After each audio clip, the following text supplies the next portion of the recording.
ही होते हैं। Time pass मेरी कहानी का नाम है सर। वर्मा जी सरकारी ऑफिस से रिटायर हो चुके थे और रिटायर हुए भी अच्छे खासे 2 साल हो गए थे।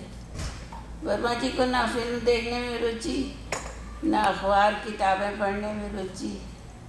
इसलिए रिटायरमेंट के बाद वर्मा जी टाइम पास कैसे करते हैं, ये एक बड़ा पेचीदा सवाल उनके दोस्त के सामने खड़ा हुआ था।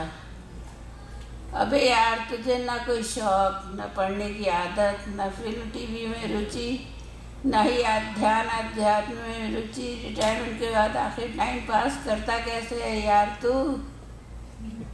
वर्मा जी को अपने दोस्त के चिट्ठे पर न खोद खोद कर गहराई में जाकर बेमतलब पूछताछ करने की आदत अच्छे से पता थी।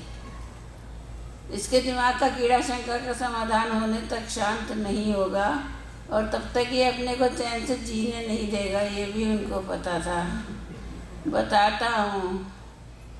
कल की ही बात है, वर्मा जी ने शंका निवारण करना आरंभ किया। कल की बात है, मैं और श्रीमती जी गए थे बाजार में शर्फी लाल ज्वेलर्स के शोरूम पर। अंदर जाकर केवल 5 ही मिनट में बाहर आ गए।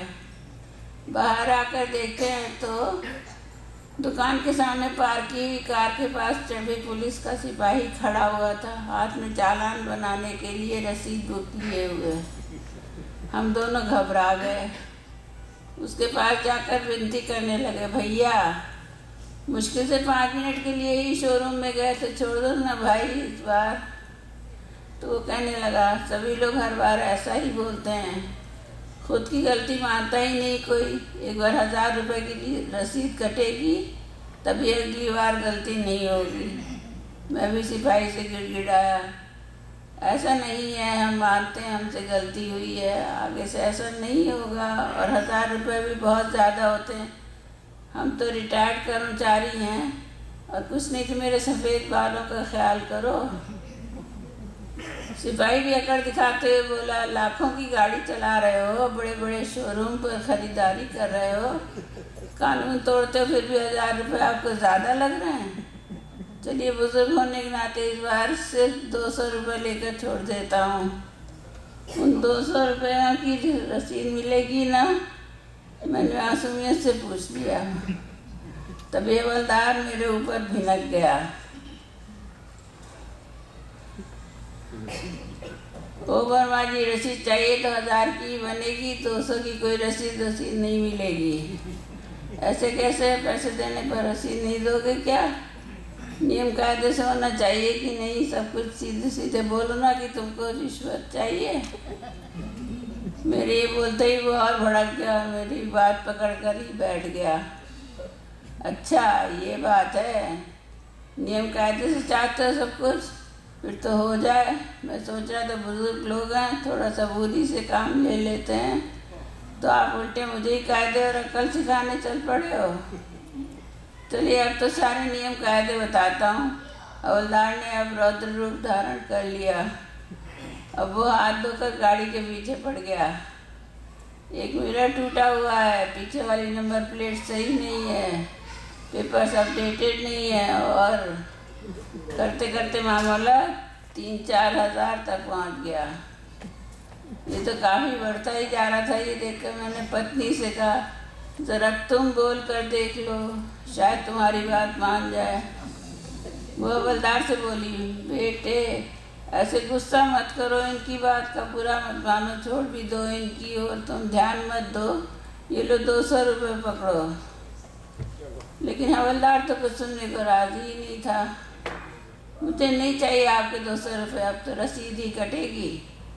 अगले 8-10 मिनट यही सब चलता रहा।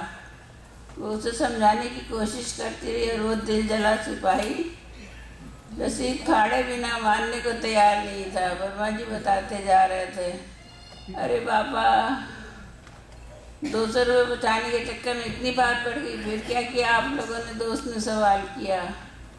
कुछ नहीं, हमारी तभी बस आ गई और उसमें सवार होकर हम घर लौट आए। आए फिर गाड़ी वो चालान रसीद का क्या हुआ, और वो हवलदार तो उसको कुछ समझ में नहीं आ रहा था। वो गाड़ी वाला जाने और हवलदार जाने, हमें क्या, गाड़ी हमारी थी ही नहीं, हम तो बस से गए थे। तुम अभी पूछ रहे थे ना टाइम पास कैसे करते, वही बता रहा था।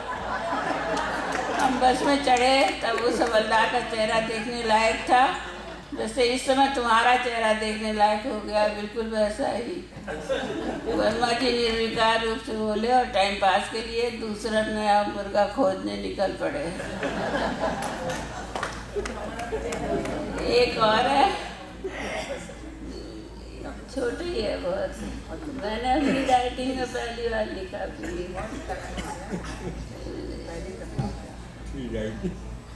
5 मिनट हो गए। टाइम पास के लिए दूसरा अच्छा पास हो रहा है। वैसे आपने बहुत बढ़िया कहानी सुनाई है। दूसरी उससे भी अच्छी है।